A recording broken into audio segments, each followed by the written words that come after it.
And coming up on this episode of the Marty Mariner Show, yes, we are back. It's a brand new season 24/25. And this is our first episode of the year. And yes, I know there's been a couple of Asian Champions League games already. I get it. But we align ourselves with the domestic season. And that kicks off next Friday night, the 18th of October, Friday night at Industry Group Stadium, 7:35 kickoff too. Cracker of a time for a game.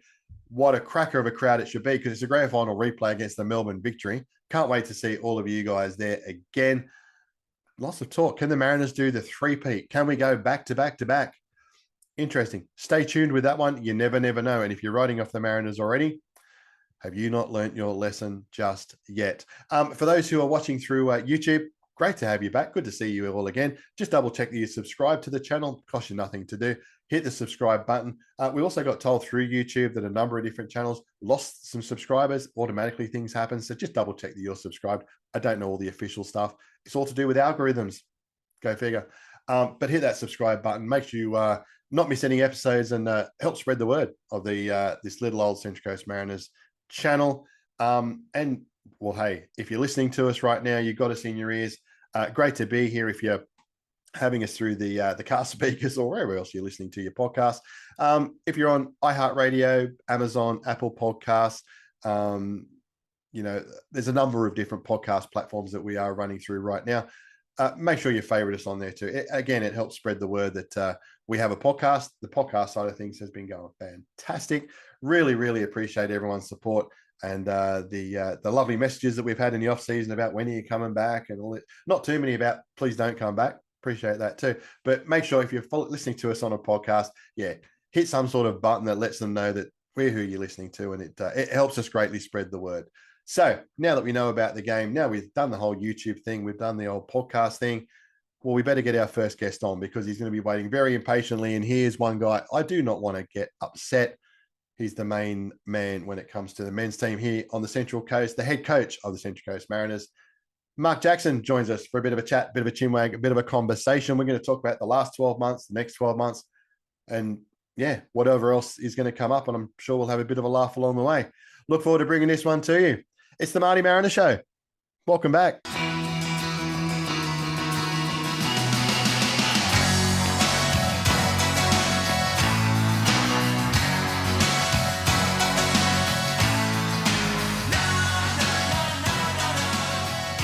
And welcome back to the Marty Mariner Show, the first episode for season 24/25. Has it come around that quickly? And well, the last time we were talking about a game that was being played at Industry Group Stadium between the Mariners and Melbourne Victory. And funnily enough, we're going to be talking today about a game between the Mariners and Melbourne Victory with one of the most successful coaches in A-League history, obviously. He's won Premiers, Plates, Championships, ACL titles, all sorts of things. And he's probably the best dressed coach in the A-League right now. And that's just my personal opinion. Mark Jackson, how are you doing, my friend? I'm good, mate. I'm good, and I'm sporting the t-shirt, so I appreciate that. It's good. My wardrobe always needs improving, so I get sold anyway. So this has improved my wardrobe. So no, it's a pleasure to be back on. It's great to be on the show as always.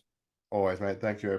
Always appreciate that, and always happy to help out with your wardrobe as well, mate. Just give us a go, mate. We'll get it all sorted, mate. We spoke just shortly before the season started last year, and obviously things are. A lot has happened in 12 months. If we'd have said then what was going to happen over that next 12 months, you probably wouldn't have believed me, right? Because it just seemed to be a bit surreal, but it was also a result of a lot of hard work. Yeah, everybody goes into a season and your goal is to be successful. Of course it is. And you set out on so many fronts and you want to be successful in every one. Do you ever think it's going to happen? Probably deep down, no. And you're never ever going to say that. But we built up some momentum in how we were playing and how we were working. And you mentioned before, about being successful as me as a person. It's not. I was part of a collective, and what I did was I was a figurehead of a club, and trying to direct it and move it in a certain direction. And there were so many people behind the scenes who helped that process as well, who need that recognition and the supporters as well, because we truly felt come the end of it, particularly in the grand final, we truly felt that we weren't just a team of 11 players. We weren't just a squad of players who were in a squad. We were a team, we were a club, we were a community, and I truly felt that, and the players felt that as well. And that's down to a lot of people's hard work, not just last season, but in past seasons as well. Yeah. And we got the rewards from it last year. But yeah, it was a fantastic season, and yeah, one what will live in my memory for the rest of my life. Yeah. Mine too, my friend. Absolutely, mine too. What does that change anything for you though? Because obviously you've coached like season to season before and preparing for an upcoming season. When you've had a really successful season, one that dreams are made of, what does that change for you this year? It doesn't change anything here, because if I think if you do that in any other country or with any other team, and this is not negative, this is who we are, and I knew what I was walking into. You do that in any other country, then you go, well, listen, I'm going to add to it. I'm going to add to the squad. I'm going to tweak it here and make it even better. But like as always, and we have our success, and it's the model what the Mariners is. We lose players. People want to go overseas. Bigger clubs come in and poach the players or buy the players because the players have ambition to go up. And what we have to do is go back into that cycle again. So that's a challenge, that you have to go back into that cycle of change and recruitment and preparing people and through the whole process again. What you've just spent 12 months doing, you have to start all again. But again, this is who we are, and we've tried to put things in place so we make that transition smoother. Whenever you're going through any period of change, or any organization, any football team, any sports team is going through a period of change, there's always that adaptation period. And we felt that last year, and no doubt we're going to feel it again this year. Again, it's everybody's focused now. Everybody knows that if we do get it right, and we are focused, and we are together, then we know that we can be successful, because we proved it last season. So that's a challenge which working in our club is. But I fully respect that, and I knew what I was coming into, and I'm ready to go again, as are the staff, and I'm sure the players and the supporters are as well. Absolutely, mate. Trust the process, as we hear. Trust the process. That's it. There's definitely process with how I work and what we do. And listen, we've changed some of them, because rather than just recycling thing, we've got a guy called Dean Benton in, and he really opens my mind to how we think. He gets me thinking all the time, and he got me reading a book, and it was talking about recycling. And it's good to recycle some things, but then it's good to actually bring on the change as well, to evolve and get better, to keep always keep moving forward. So we're looking forward to it. Exciting times. Have you had any of your mates that you were coached with over in England who've been following the journey of the Mariners and been on the phone saying, hey, look, you turned up over there and look what you've done here. Can you get us a gig over there? It must be going all right there in Australia. Listen, I've got so many people I've got friends in football who would love to join what we're doing here, and are really intrigued by the A-League and the success we've had, and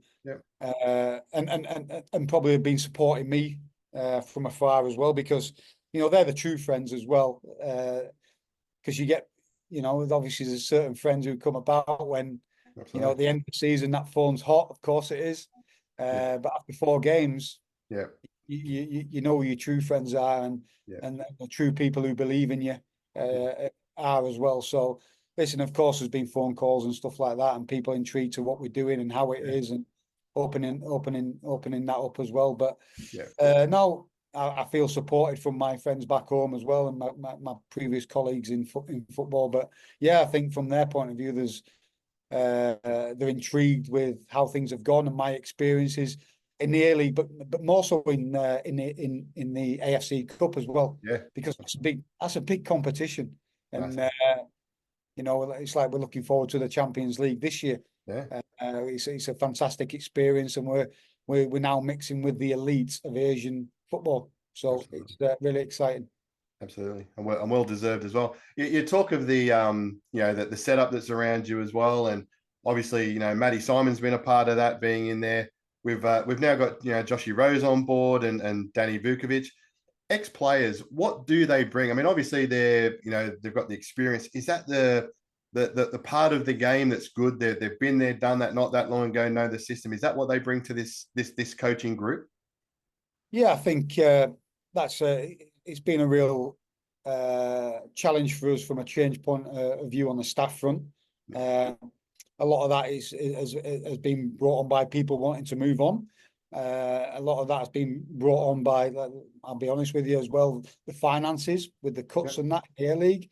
There's been a lot of finance cuts, and we just don't have the finances and the financial clout of other teams in the A-League. So it's been brought about by that as well. But as regards to bringing certainly Vuka and Josh on board and promoting Cade and promoting Nick Van Reed as well, who were already in the club, it was real.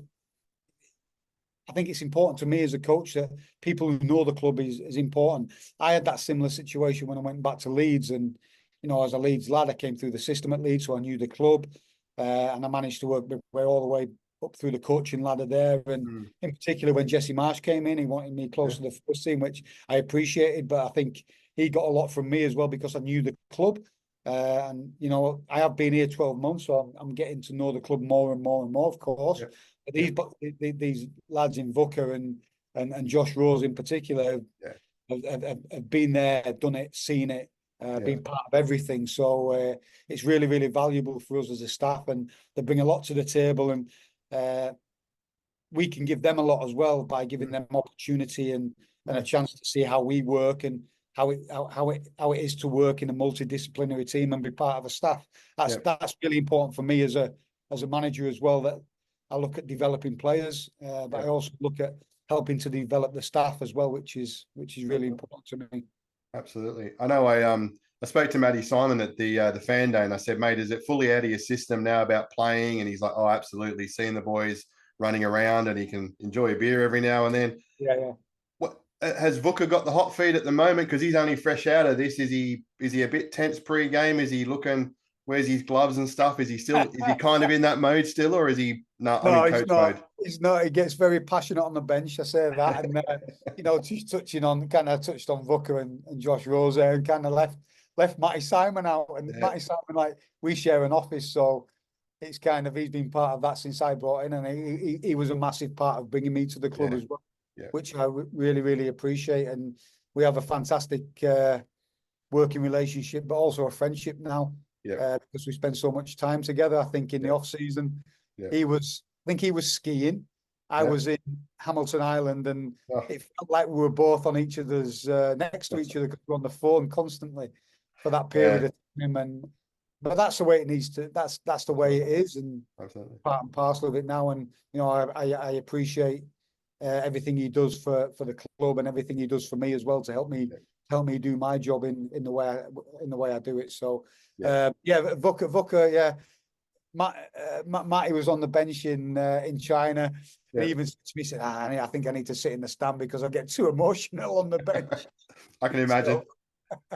So being able to curtail that and manage those emotions, probably something Simone needs to work on, and Vuka as well. But no, it's all good. All good. Absolutely. I know there was a conversation I was having the other day, and we were talking about the squad in general, and someone was talking about, you've got to have firepower off the bench. And I said, well, we've got Vukovic and Simon there. I said, we're not lacking firepower at all. Josh Rose must just sit there and be the quiet one of the bunch. But it is great to see those guys around, and it must be good for the fellas out there to sort of see that those guys have stuck around. It shows a belief in this club, doesn't it? Yeah, and we want to reward that as well. People who show commitment to the club and are really committed behind what they do, and more importantly for me, people who show and staff who show a passion to get better and develop, and not always settle on things, and because it'd be quite easy for us to go, let's just try and do exactly what we did last year. It doesn't work like that, and football doesn't work like that. You have to evolve, you have to think differently, you have to assess things and try and tweak things to be better. Will it always work out? No, of course it won't. but you have to have that mindset to want to do that and want to be better. And Yeah. that's what I want in my staff. I want that kind of growth mindset to want to get better. I certainly want to have that and be challenged as a manager and a head coach. I want people around me who are going to challenge me, and I want that growth mindset every single day. And if I'm asking that from the players, we have to bring that as a staff as well, 100%. Yes, absolutely. And I mean, you know, we've got the coaching staff set. Obviously, on the field, had some changes too. Some, you know, we'll just mention Vuka, but you know, Dan Hall, Ballard, Nisbet. Is it tougher in a way because they were the spine of the team? I mean, obviously, a lot builds around that. They're key components in a squad. Does that just make it that little bit tougher to integrate new players because of the positions that they play? Yeah, of course. Everybody, listen, every football coach and manager talks about the spine of the team, how important it is, and it is really important. Yeah, absolutely. Having experience and high quality players in those positions are vital. But yeah, listen, they were real stalwarts in the team. You know, Jacob Farrell, Max Ballard, Josh Nisbet, Danny Vukovic, Dan Hall, and listen, Hawley didn't start the season with us. No, And exactly. Hawley wasn't in a great place at the start of the season. He wasn't in a good place when we arrived, and you know, he didn't start the season. And I can remember seeing I try and get in and amongst the training if we're doing an 11v11 and try and not be on the sideline but being in amongst it, because you get to the intensity and stuff like that. And it was one time for me, and within a 11v11, and I was in and around Dan Hall, and I just felt his intensity and his kind of power in there, and it just caught my attention a little bit. And listen, when his opportunity come, he bought into how we wanted to play. And Dan Hall for me is a real confidence player. In this day and age now, you just can't get on top of players and be like that with players. You have to treat each player as an individual and see how you make them tick. And Hawley, we had to do a lot of work with him, and the coaching staff did that. I tried to do that from a site point of view and a management point of view as well. And I feel we took him to another level. Of course, it's down to the player. Of course, it was 100%. It's always down to the player. You have to create conditions where these players can flourish, and these players can be pushed and challenged and feel a sense of freedom to express herself, but also, you know, these are the standards we need to keep. And 100%. I think we did that with all the team last year. And you know, the players we talk about who have moved on are flourishing wherever they are now. And hopefully Dan Hall doesn't flourish too much when he plays against us, because he didn't move that far. But you know, and I'll always have a soft spot for these players. Of course I will. But I move on quickly. Like you have to do in football, and we have a new bunch of players now who we have to create that environment for them to flourish and get better. Absolutely, and of course, you know, players leaving opens up spots for players to come in, and I mean, definitely of note. And we're talking about experience too, because as you said, they were, you know, a lot of those fellas were stalwarts. They've been here for season after season. The one guy who came back, who I guess we can still call him a stalwart, because I remember him playing in our successful grand final, getting a photo with the guy. Sainsbury has come back to the club, leading the club as well. It must be good just to have that experience around the place amongst those fellas as well, playing on the field.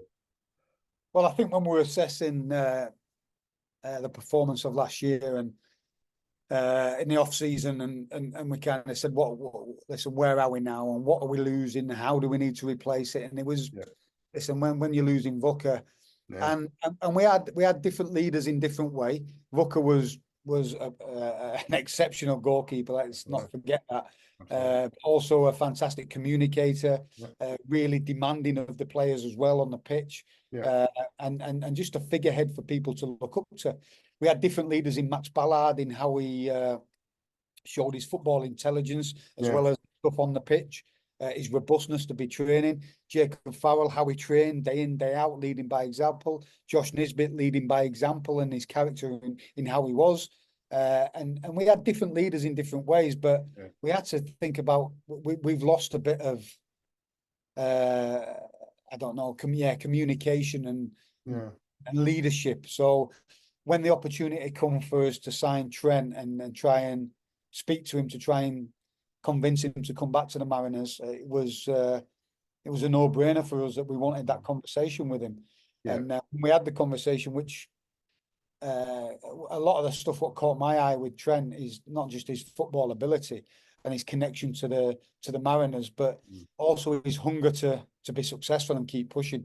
Yeah. And sometimes you don't always get that with more senior players. You went, well, I want to come back here. I want to be in the comfort zone and stuff like that. My first impression was he's hungry to win. He's hungry to be successful, and that caught my eye. And we managed to secure his signature. Matt Simon was a big part of that, and the club really, really pushed that and supported that. And Rich was a big part of it as well. So we were delighted to get that, and what it'll bring to the team is going to be invaluable, both on and off the pitch as well. On and off the pitch. And for many years to come down the track too, it's going to be it's an attraction obviously for young defenders around the place to get an opportunity to play next to the guy and learn from the guy as well, who's been there, done that, around the globe. So he's just done an outstanding job, which is fantastic. Just on the season so far, a couple of Champions League games we've played. To me, there was enough positives out of those games without looking at the result as is it 3 points. But to me, there were plenty of positives. When you're looking at those games early in the seasons against teams that are 20 games in or 7 games in, is that where you're looking? I mean, obviously we'd love the 3 points, but you're happy in general from some of the stuff that you saw out there? Yeah, definitely. And like in any team sport, the result can mask people's judgment of what's happened in the game at any level. You can win a game and you could have not been happy with how you approached it, what you did and stuff like that. But the result masks it. You could lose a game, the result masks it, but you could still be happy with things. So we have that mindset in when we look at games. Listen, we want to win. Let's be clear. We want to win. Absolutely. Of course we do. Because we won't be in this game, we won't be in a team sport, we won't be at this level if we didn't want to win. Both games were really frustrating from our point of view as a team, because if we'd have come away from them games and think, listen, we're competing at the top end of Asia now, really big budgets, massive players coming off the bench for them, massive players on the pitch for them, and they blew us away. We kind of go, oh, well, listen, they're just better players than us, we're a better team than us. But in both games, we come away and thinking we should have had something from these games. So this is where the frustration comes for us. And this is where the learning has to come quickly. We can talk about Shandong were 25 games in. Buriram were 7 or 8 games in. No, it doesn't wash. No, they're not getting transfixed on that. We knew that before the start of it, so we're not using that as an excuse. We had an opportunity in both games to get something out of both games, and we didn't. And what we've done in the aftermath of both games is really address those things and try to correct them as best we can, and go to work on putting that right. And that's all we can do. That's all you can do as a team. Sure. Is address things and look at things, look at the good things, look at where we can be better, try and implement that, try and get the understanding right. And next time you step on that football pitch, whether it be your training pitch or a match day, you try and put that right, and you try and get more consistent with things you want to do. And that's that was our mindset last year, and it stood us in good stead. It took time, of course it did, but that's what we're trying to do with this new squad of players, because that's what it is. So there's familiar faces in there, but there's new faces, and mixing them together and combining them together takes time, as well as the new staff as well. Yeah, no, absolutely. And is it just me? I know there's high pressure in Asian football, but the sidelines where you guys are seem absolutely crazy sometimes. I mean, it seems as aggressive off the field as sometimes it's been on it. There seems to be sort of lots of pointing and shouting and all this sort of stuff. Is it a different world out there than it is in the A-League, or are we just not seeing it in the A-League as much as well? Oh, it's competitive. Listen, we're competitive. Of course we are. Do we ever want things to boil over? No, it did last year with me, and I wasn't proud of that in the situation I did it. But listen, we're passionate. People want to win, and then let's be honest, people's livelihood is on the line, and that's how I look at it. That's how we look at it as a team. We want to win. We want to win for us. We want to win for our club. We want to win for our supporters, and we want to be the best we can. So, yeah, it gets heated, but yeah, how how other managers and teams do that? Do I always agree with? No. But they might say exactly the same about me. So I can't say anything. All I want to do is we're really passionate. Our bench is really passionate about our team and our club and our supporters. So we give everything for the team. And if it looks a bit raggy at time or people getting heated at times, and no. All right, so be it. We always try and keep it within the rules and the confines of our technical area and never try and overstep the mark. But we want to be passionate and show that passion. Yeah, absolutely. And I can tell you from the stands, we're loving every second of it because it's just exemplifying what we're doing on the field. It's off the field. It's the whole club approach to what we're doing. So no, we love a bit of it. I just briefly want to touch just on reflection, grand final day. I know we briefly touched on it before, but it's been a few months ago now, and we're about to go back and do it all again. Your memories of that day, is it still a bit of a blur the whole day? Did it seem to just fly past? Yeah, I've kind of processed it in my mind now. It was the best day in football for me in my life, I would say. That was I would go as far as saying it was the best moment in football for me, and that goes back to my playing days as well. Wow. It was a special night. It was a special week, and it capped off an exceptional season for the club. I was a very proud man that night. I still am now with it, although I'm a very focused individual to try and keep the standards high and try and bring more of this for the club and the supporters. But it was a very proud night, and straight after the game and probably a couple of days after, I didn't sink in. It took a fair few weeks for that to sink in and for me to watch it back, because if you know me and people who've seen me down, I very rarely come out for the warm-up. I maybe come out for 5-10 minutes. I'm very rarely on the pitch, so I'm the loneliest person ever in the sheds. I call it the shed now because I've been in Australia for a bit. So I'm normally a very lonely person there. I'm trying to focus on the game. I'm trying to focus on my mind and get my mind clear of what could happen and things like that. So I have a little routine, but it's a very lonely place, and I only realised what it looked like as an event, having watched it back, and this. My little boy was a mascot, and now he's going to live in his memory for years and my family's memory. But I only saw it about 4 days later. What it looked like. Wow, what a spectacle for the club, for the Central Coast, for Australian football.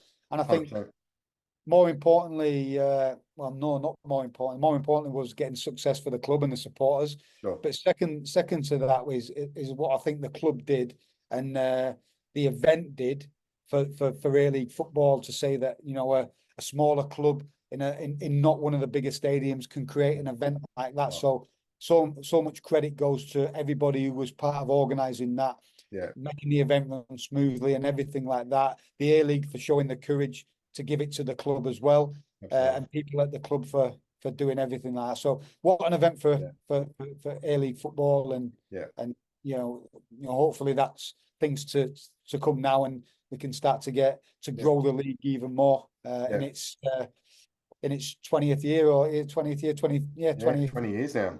20 years. So fantastic. So yeah, it was good. Exceptional night for me.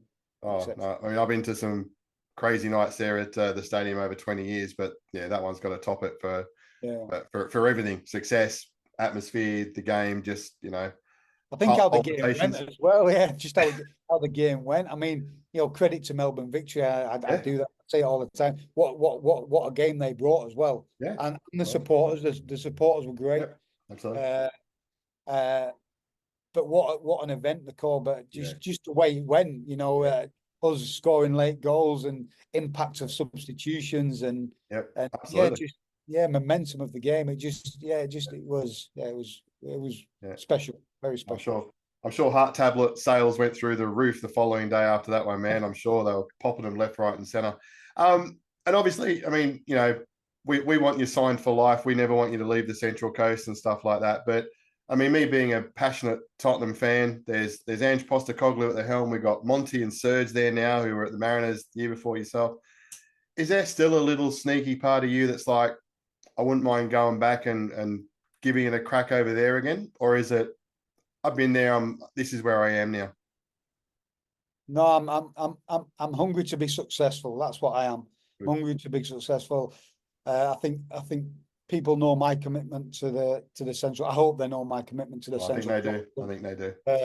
You know, my family's out here now. It's not I'm coming over by myself, and it's a short-term fix where I'm using it as a platform. Listen, of course I've got ambitions in football, and you know, myself and Danny have ambitions in football. Of course we do, but we're very passionate about what we're doing here. I've had offers, you know, I'll be honest with you. Yeah, I had offers in the summer. I had numerous offers to go, and I decided that I wanted to stay and build something here because it's an exciting thing to do. I feel part of the club. I've been supported from people like from Matt Simon, who has done fantastic well for me. Everybody at the club, the chairman, everybody, and the supporters, more importantly. And you know, they've really shown me and my family that, you know, this is a special place to be. What comes in the future, I don't know. Football is very funny. I'm not stupid enough to think that things don't change. Of course I do, but I'm passionate about this club. I'm passionate about being successful here. I did turn down offers in the summer. I turned down offers to sign a new contract here, myself and Danny, and I think that shows our commitment. 100%. 100%. Well, there'll be no more t-shirts if you leave, mate. I'm telling you now. That'll be the end of your wardrobe supply. I can give you the hot tip. So, mate, want to wish you all the best for the first game Friday night. I absolutely can't wait to get there and get the domestic part of the season happening. All the best for the season, man. I'm sure we'll catch up on here during the season to see how it's all going. But best of luck, and let's do it all again, hey? We'll do our best. We'll do our best as always. We'll stick to the process. We'll get them in place. We'll try and make everybody on the Central Coast proud again. I'm sure you will, man. We'll catch up with you again soon. Cheers, mate. Cheers, mate.